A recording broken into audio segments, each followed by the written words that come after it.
Hi, everybody. So today we're going to talk about red flags, but we're going to do it differently and we're going to talk about it in group setting with new friends, new group of friends specifically, but other types of situations with friends as well. But then we're going to look at what are we looking for instead, so that we're not just picking out the red flags. What is it that we should be looking for, so that we know to focus also on the positives and the good things when we are in groups, and in different friendships and stuff. Okay, so the first one is with a group of new friends, you notice people are flirting with one another. Then another time, they bring their spouses.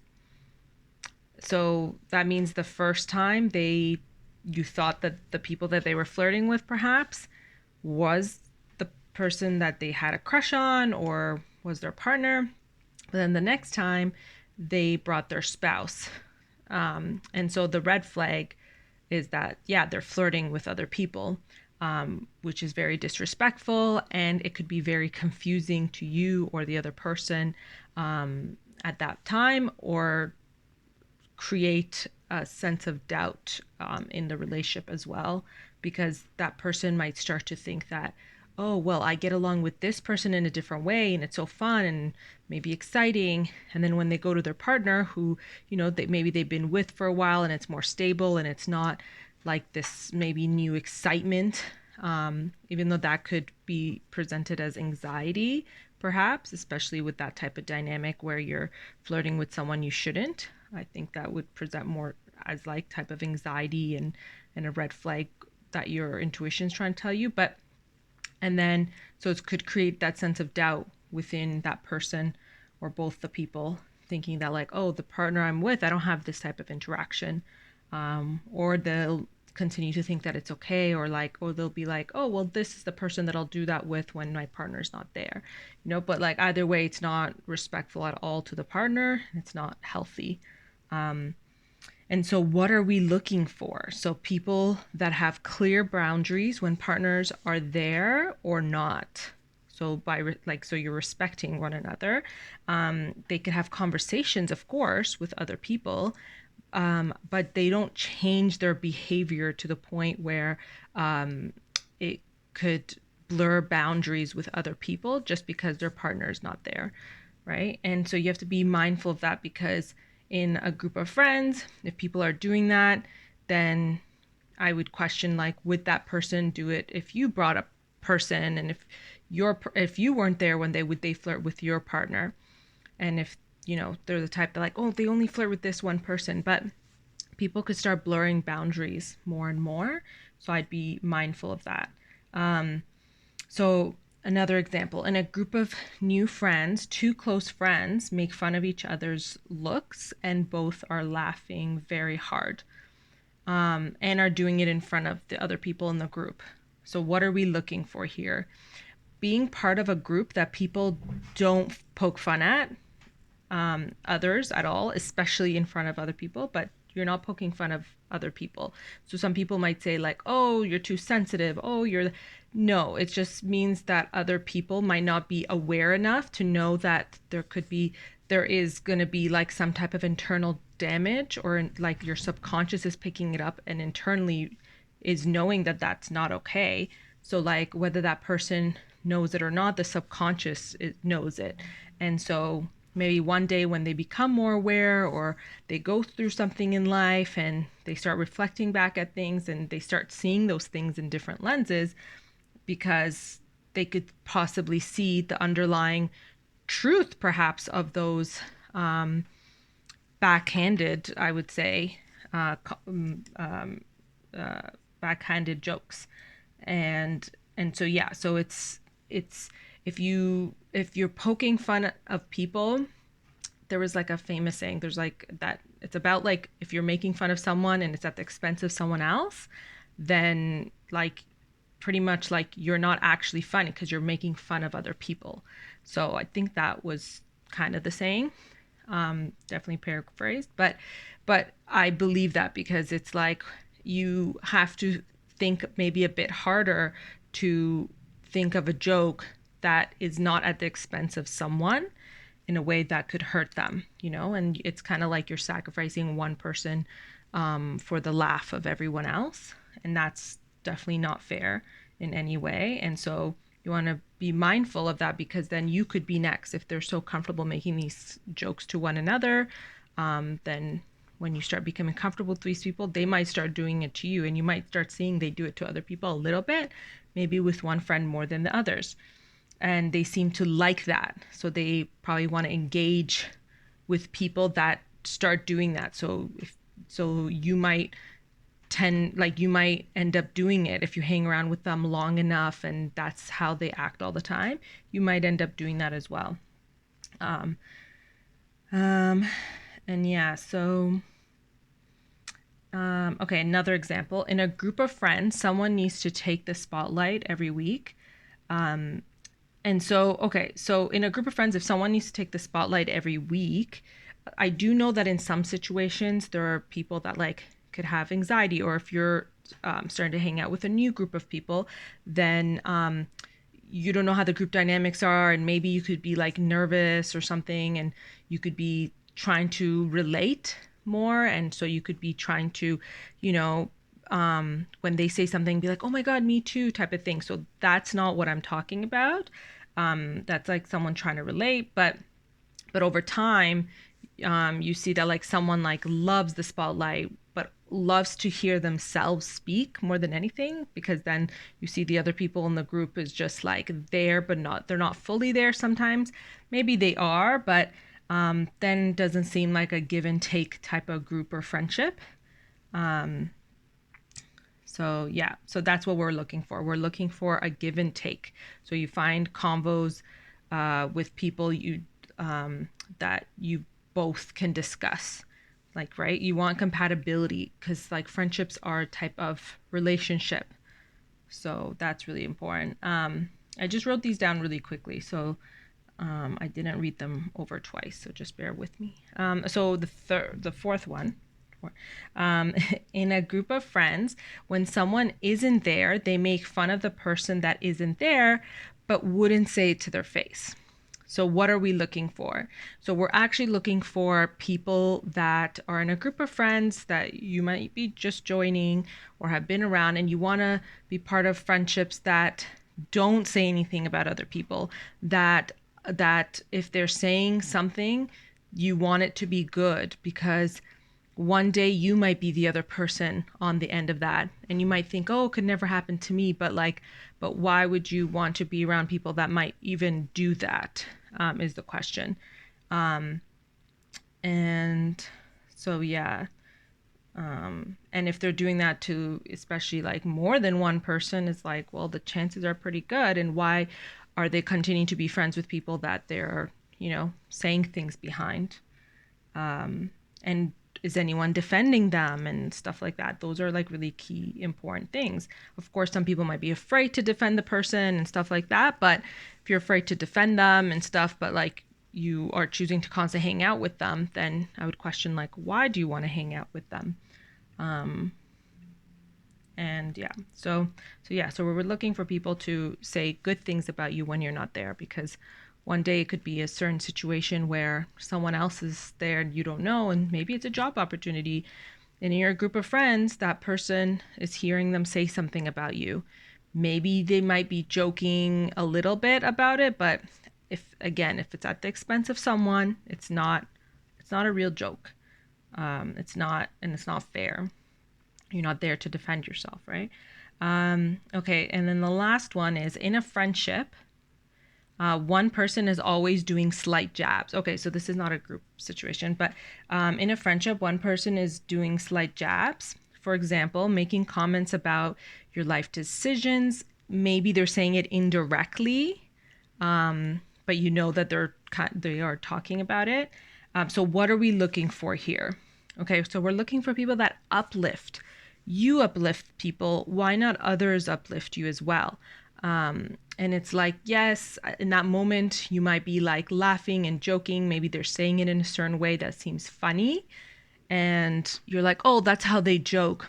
again, when it's at the expense of you, and you might think there might be a bit of truth in that, or you might confront them, and it's good to communicate with people, right? So in all these situations, of course it's good to communicate, but I'm talking also in a lot of these situations, you're observing because you're coming into a dynamic that might already be established. So you're noticing that like people like to do this more than several times that you've hung out. But you could just even see it from the first time sometimes. But but yeah, after a few times of hanging out, you're just like, oh, this is like how the group is, and this is what's established. This is the person that likes to spotlight. This is the person that likes to jab at others. This person that likes to put down others. Maybe this person is the one that's picked at, but when they get a chance, they pick on others because they were felt so put down all those other times that once they get a chance, they do it to others. So those type of dynamics are not healthy. Even though there could be a lot of laughter covering it, a lot of the time when people are laughing, maybe they go back home and reflect on it and they're like, wait, did they say that in the way that I thought they did? I know they said they were joking, and even when I confronted them, they said they were joking, but were they? So all these things are really important because if you take away the laughter, what's left? It's like, oh, there was a bit of truth and that hurt and that stung. And it's like, if you didn't feel it now, maybe in a couple of years, you'll look back and be like, wait, when they said that, I think they actually meant it. Right. So all these things are really important. And so making sure you establish what type of friendships you want to have, because you also want to go into groups and friendships, knowing that like you might pick up something from someone, right? We like end up mirroring people. That's how like communities are built as well. Like one of the ways that communities are built, people end up mirroring each other, want to be around people that might be a bit similar, could be different in some other ways, and they like the differences, but similar that like, they get along about a certain conversation or certain topic or certain styles. And so or they like that they both like different styles, but whatever it is, you might be picking up on something subconsciously. And so you want to go in aware. You want to go in aware, knowing that like, okay, well, do I want to pick up these types of traits or behaviors? And is this really healthy for me and my mind and my soul? Like if you want to be like in alignment, you want to be around positive energy, you want to be around like uplifting, loving energy, and that's the type that is saying kind things about you when you're there or not, respecting your partner in front of you or not. They're not trying to flirt with your partner or put you down in front of your partner. Just all those types of things that you would want. That's what we're looking for. And of course, communication is important, like I've said, but a lot of times when we're going into these types of group dynamics, we end up realizing that there's an established type of dynamic already set. And so it's really important to observe it, and see if that's what you want to be part of.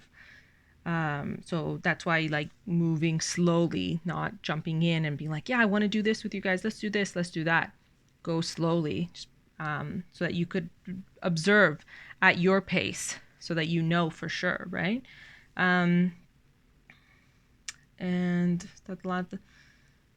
And also like for the last part, when a friendship, they're doing slight jabs, you want to make sure that like, okay, you communicate with them, of course, but are they doing this on such a regular basis that like even after you communicated with them, like it's hard for them to stop?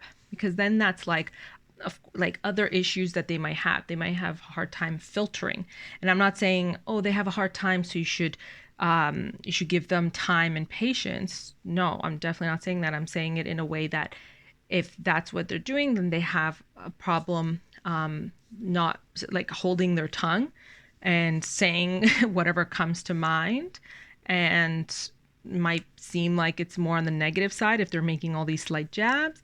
And again, is that what you want to be around? What are we looking for? We're looking for people that when things come out and they're like fed up of with you, like maybe talking about this toxic relationship, and they're just like, but you deserve the best and you're such an amazing person and this and blah blah.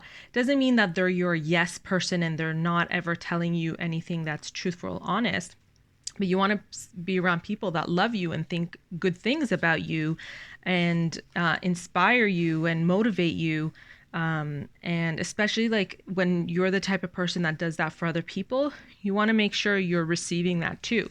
And sometimes if you're like more aware than other people and play more of the therapist role, then you might be the one who's constantly thinking that like, oh, it's okay, like I know how to handle this, and I know they're not like in that, like, they don't understand how to handle these situations or these conversations. And so you keep understanding, but understanding, you have to have boundaries with, because there's an idea of like, okay, I could understand someone, and it's really good and important to understand people, so that because that way, like, there's less hate in your heart as well, when someone does something. But even if, like, it's not hate in your heart, but you know what I mean, the hurt. But and over time, when you come to understand things, seeing different perspectives, those are good, but doesn't mean you need to put yourself in those situations where you're the one who's absorbing so much and there's no give and take, and you think, oh well, I'm not in a situation and I don't need the help right now. But if there's no give and take right now, in a few years or in a year, in a few months, that dynamic is still there. They could try to be there for you, but they don't have the capacity, as you would know, to be able to handle whatever you go through. And I hope people never go through like hard things, but a lot of people do, especially internally at some point. And so making sure that you're around people that you consider good friends, that they're going to, it's a give and take. It's a give and take with both of you. Especially I would find in situations where you put them in tiers. I've heard a lot of people talk about like putting people in tiers, like, oh, they're just my movie friend, they're just my party friend, they're just my whatever. But let's say something happens to your one and only best friend and you guys stop talking. Are your other tiers the only ones that sometimes you fall back on? Or sometimes you do need them, or sometimes you do try to connect with them in other ways. But you know that they're just your party friend. But after a few years, it's like, well, there might be like an emotional bond with one another, and you guys might start hanging out in a different stage in your life. And so then it's like, are those the people you want to be hanging around with? So it's always important to look at it as like, are these the people that, are their habits okay for me to subconsciously pick up on? Because the brain's going to do it. So I want to be around people that are kind, loving, uplifting, just like me, right? So yeah, so those are things that we are looking for. And I really like doing it in this way because I like the positive aspect, that like we are showing what what to look for. That might be a red flag, but I want to be focused on the positive and what we're looking for in good friendships and dynamics and stuff. So yeah, so I hope this helped, and yeah, thanks. Bye.